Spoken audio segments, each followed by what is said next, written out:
Hi mga ka-viewers! So as you can see, naadyo tayo daghang mga pang diskargahay nga mga materyales.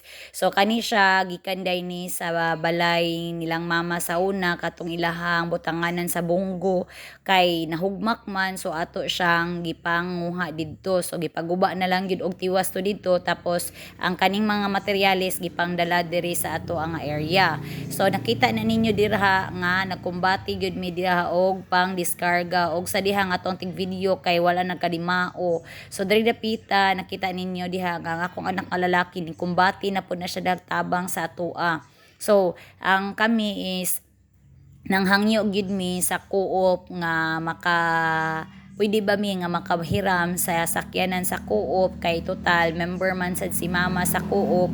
So mao to nga ni hangyo mi nga mobayad lang mi sa co-op para mahurot lang gyud og diskarga ang ato ang mga materyales. So salamat kaayo kay gitugutan pud ta sa president og sa manager nga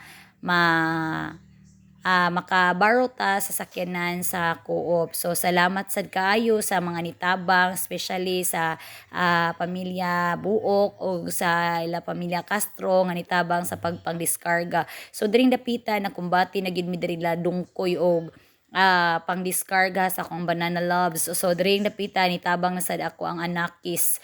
So diring dapita sad is nakita gid ninyo nga daghan-daghan gid tag mga materialis nga nakuha didto sa pikas sa taas. So kani siya nga materialis is gamito ni namo papahimo sa tindahan o pagpahimo sa manok, butanganan og manok ni mama diri sa atong area.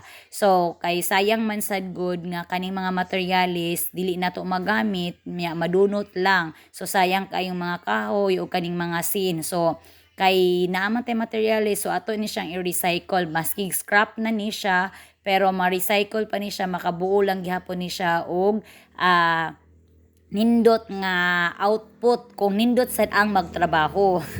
So during dapita nakita na ninyo diha nga wala pa gyud nang human og pang diskarga. So nagkumbati pa gyud during dapita no. So nikumbati ang amahan og inahan hastang mga anak diri. Unya kani atong videographer sa during dapita way lain atong kinagwapahang anak. So mo siya ang atong videographer og sa dihang magsigig wara-wara. O nakita na ninyo diha luhag kay ato ang videographer, sige na lang kay first timer pa man ni siya. So salamat jud kaayo sa tanan nga ni follow og ni like sa ako ang mga video og sa tanan nga mga supporters nako sa akong Facebook page nga Kumbati Inahan. Please support my profile na lang sad pod kay nahak